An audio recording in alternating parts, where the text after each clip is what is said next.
this is kind of near and dear to my heart. I was exposed to these out of necessity. I was teaching talented and gifted kids, special education kids, and language learners, English language learners, in the same classroom, as most of us have as teachers, just having to balance all of the different needs of our students. And it was like my 13th year teaching. Like I was like, I'm a veteran. Like I've done this before, but this is hard. This is all three groups in the same classroom. Their needs are all over the place. How do I make them each get at least 1 year of growth? That's always my goal. So if you have your high achieving or tag kids, gifted kids coming in here and they already know your content, how are we going to push them 1 year?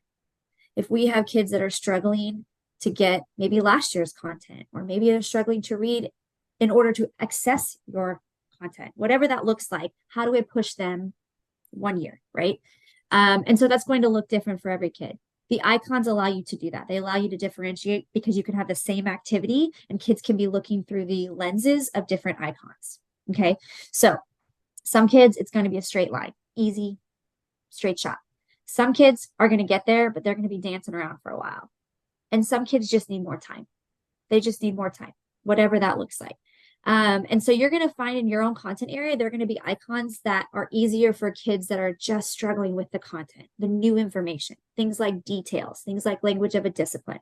And then you're going to have icons that you can push other kids. They're learning the same thing, but you can say, hey, I need you to look at this concept through ethics.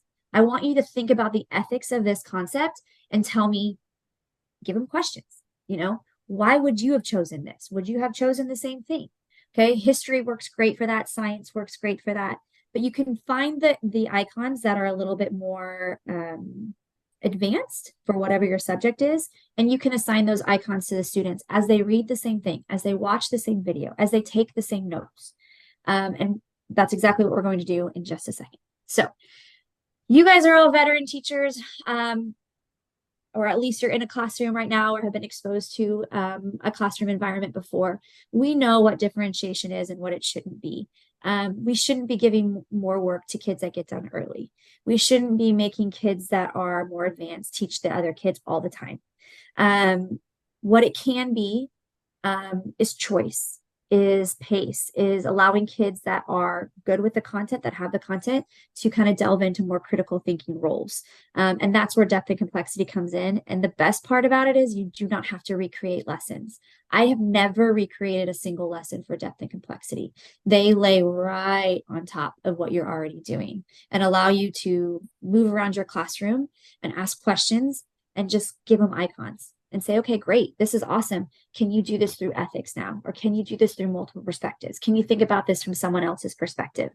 ELA, the content imperatives are really powerful. So if you are an English language arts teacher or a reading teacher and you're talking about author's voice, being able to find parallels to other characters in other books is pretty cool.